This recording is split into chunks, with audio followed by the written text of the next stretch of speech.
Feel my propagating tips. Let's stop the rot, Prof. Monties. Number one is Pythium.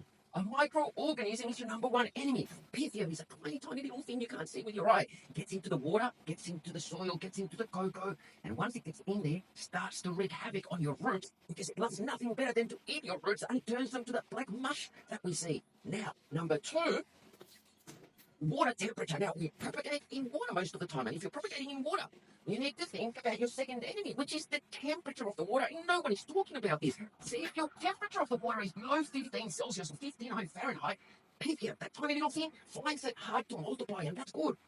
But your roots are earning below 15 or 59 Fahrenheit. So we move on to 59 Celsius to 20 Celsius, which is 59 Fahrenheit to 68 Fahrenheit. And at this bracket, it's safe for propagating. The roots love it.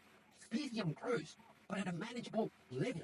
Also, did you know that water temperature changes the amount of oxygen that there is in that water?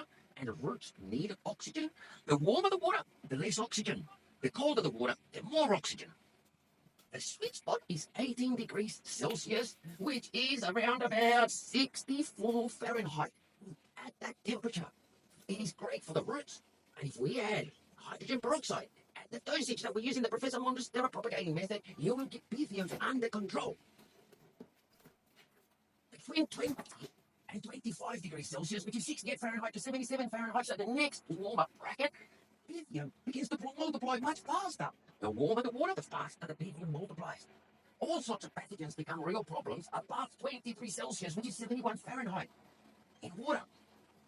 Now, oxygen becomes a real issue. At above 23, there's less often in the water because the water can't hold it. 25 Celsius or 77 Fahrenheit and above, you're in trouble. Pythium now is out of control. Oxygen is way low. Not even putting an oxygen stone bubbling away will help because the water can't hold that oxygen.